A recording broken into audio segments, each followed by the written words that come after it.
I say, yo, welcome to the BBW show, you feel me? We talk battle rap, basketball, and wrestling.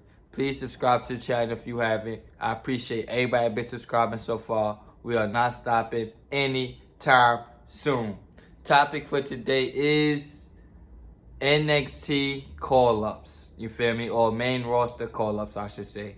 Now, every couple of years, NXT has major call-ups from NXT. So in the last couple of years, we haven't seen a lot of people get called up the night after WrestleMania. They just call them up at random times, sometimes Survivor Series, sometimes around SummerSlam weekend. We have not really got mad call-ups like after WrestleMania weekend. The last time it happened was like 2016 when FTR got called up. This year, this Triple H's first Raw after Mania. This is first ever one. I'm expecting some big stuff to happen this year, Raw after Mania. So I decided to make a list with the 5 people we might see get called up this year.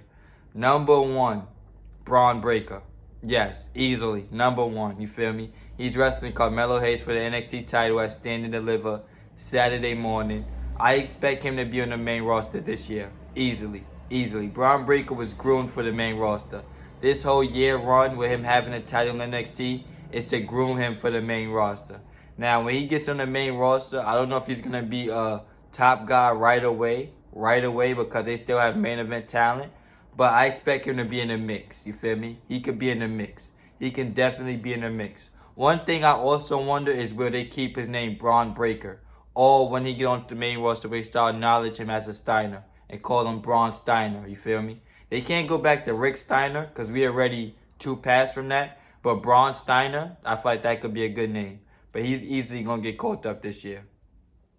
Number 2, Pretty Deadly. Yes, Pretty Deadly. I always get their names confused, so I'm not even going to try right now. But the tag team are Pretty Deadly. I feel like they are kind of made for the main roster, honestly. And the main roster needs some tag teams right now. It's not a lot for them to do in NXT. They're already like, 2-time NXT champions?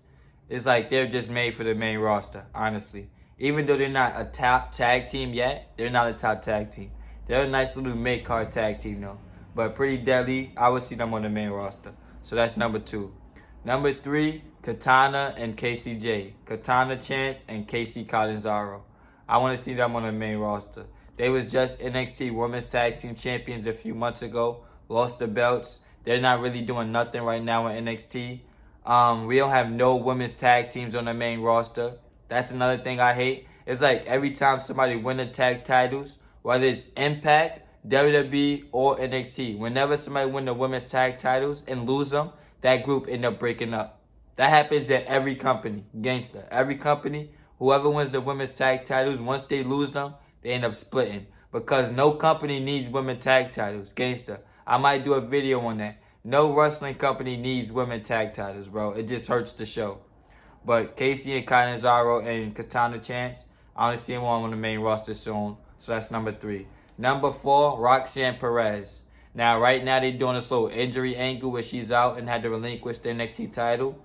I expect her to come back and probably win it back. I ain't gonna lie. I don't know why they're doing this angle. It's kind of weird. It makes no sense.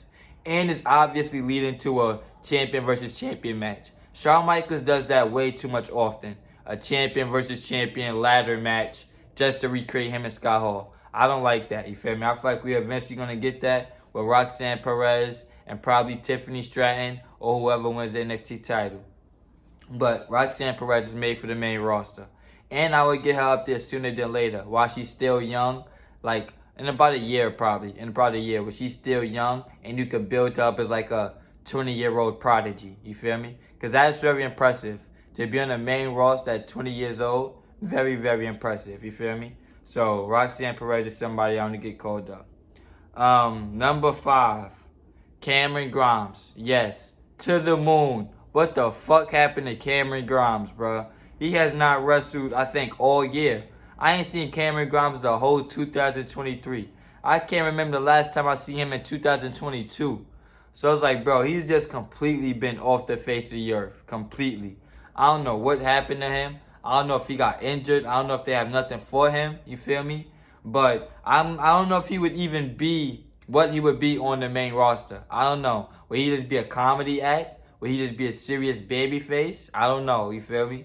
I don't know how Triple H sees Cameron Grimes on the main roster. Because he's not a main eventer right now. He's not. If he stays in NXT for another year, then he could possibly be that. But I feel like it's too much comedy with him. Even though he's a great wrestler, there's a lot of comedy with Cameron Grimes. But I definitely expect him to see him on the main roster sooner than later. Hopefully in 2023. That's my opinion. Let me know what you think in the comment section. Like, comment, share, like, comment, share, subscribe. I'll be back with more.